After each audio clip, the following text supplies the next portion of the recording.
Good morning, it's me, Mom. Today we are reading in John, and it starts at 60 and ends at 71.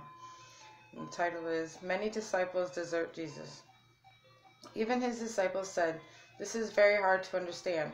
How can anyone accept it?" Jesus knew within himself that his disciples were complaining.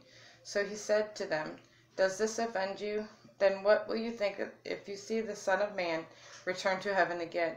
It is the Spirit who gives eternal life. Human efforts accomplish nothing. And the very words I have spoken to you are the Spirit of life. But some of you don't believe me."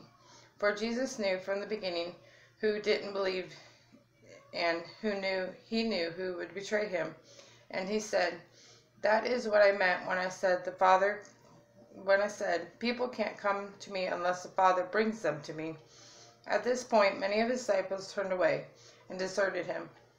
Then Jesus turned to the 12 and asked, "Are you going to leave too?" Simon replied, Lord, to whom would we go to? You alone have the words that give eternal life. We believe in them, and we know that you are the Holy One of God. Then Jesus said, I choose the 12 of you, but one is the devil." He said he was speaking of Judas, the son of Simon Iscariot, Iscariot, one of the 12, who would betray him. And that ends at 71.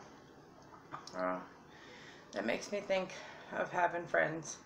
And I've always seen Jesus' 12 disciples as his 12 best friends.